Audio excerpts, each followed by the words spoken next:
कॉलेजमधलं प्रेम. कॉलेज प्रेमकथा. एकेकाळी भारतातील एका छोट्याशा कॉलेजमध्ये प्रिया नावाची एक मुलगी राहायची. ती लांब, कुरळे केस आणि मोठे तपकिरी डोळे असलेली एक सुंदर मुलगी होती. प्रिया शहरातील सर्वात प्रतिष्ठित महाविद्यालयात शिकत होती आणि ती एक मेहनती विद्यार्थिनी होती, जी नेहमी तिच्या अभ्यासावर लक्ष केंद्रित करत असे. एके दिवशी प्रिया तिच्या वर्गात जात असताना कॉलेजमध्ये नवीन असलेल्या एका मुलावर तिची नजर पडली. तो उंच, गोरा आणि मोहक स्मित होता. त्याचं नाव रोहित होतं आणि तो ग्रामीण भागातील एका छोट्या गावातला होता. रोहितने नुकतेच कॉलेजमध्ये प्रवेश घेतला आणि तो शहरात आपले नवीन जीवन सुरू करण्यास उत्सुक होता. रोहित त्याच्या वर्गाकडे जात असताना त्याची प्रियाकडे नजर वळाली आणि त्याला तिच्यावरून नजर हटवता आली नाही. त्याला वाटले की ती त्याने पाहिलेली सर्वात सुंदर मुलगी आहे. त्याला तिच्याशी बोलायचं होतं, पण तो तिच्याकडे जाण्यासाठी खूप घाबरला होता. दिवस गेले आणि रोहित प्रियाला कॉलेजच्या कॅम्पसमध्ये पाहत राहिला. त्याने तिच्याशी बोलायचे ठरवले होते, पण संभाषण कसे सुरू करावे हे त्याला कळत नव्हते. एके दिवशी तो कॅन्टीनच्या दिशेने चालला होता, तेव्हा त्याला प्रिया एका बेंचवर एकटीच बसलेली पुस्तक वाचताना दिसली. त्याने संधी साधण्याचे ठरवले आणि तो तिच्याकडे गेला. "हाय," रोहित आत्मविश्वासाने बोलायचा प्रयत्न करत म्हणाला. प्रियाने पुस्तकातून वर पाहिले आणि हसली. "हाय," तिने उत्तर दिले.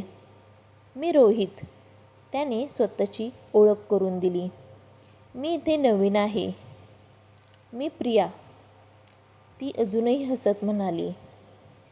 ते बोलू लागले आणि रोहितला कळले की प्रिया फक्त नाही, हुशार आणि दयाळू देखील आहे.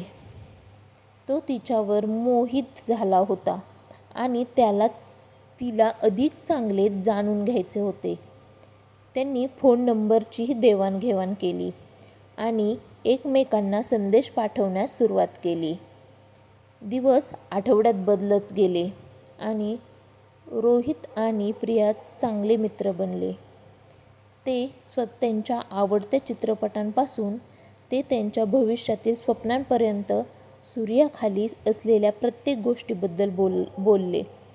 रोहित स्वतःला प्रियाच्या प्रेमात पडला होता, पण तिलाही तसंच वाटत होतं की नाही हे त्याला माहीतच नव्हतं. एके दिवशी रोहितने सर्व धैर्य एकवटले आणि प्रियाला तिच्याबद्दल काय वाटते हे सांगितले. "प्रिया, मला माहीत आहे की आम्ही फक्त मित्र आहोत, पण मला तुझ्याबद्दल जे वाटते ते मी मदत करू शकत नाही. मला वाटते की मी तुझ्या प्रेमात आहे." रोहितच्या कबुली जवाबाने प्रिया आश्चर्यचकित झाली, पण तिला स्पर्शही झाला. तिच्या मनातही त्याच्याबद्दल भावना निर्माण होऊ लागल्या होत्या, पण ती कबूल करायला घाबरत होती.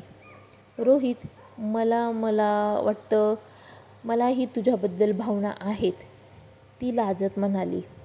त्या दिवसापासून रोहित आणि प्रियाच्या नात्यात बदल झाला. त्यांनी डेटिंग करायला सुरुवात केली आणि एकत्र जास्त वेळ घालवला. ते उद्यानात लांब फिरायला जात होते. त्यांनी भरपूर चित्रपट पाहिले, कॅन्टीनमध्ये कॉफी घेतल्या, डेट केल्या. ते एकत्र आनंदी होते आणि त्यांच्यात काहीही येऊ शकत नव्हतं. कुणीही त्यांच्या नात्यामध्ये येऊ शकत नव्हतं. तर फ्रेंड्स, कशी वाटली ही कथा?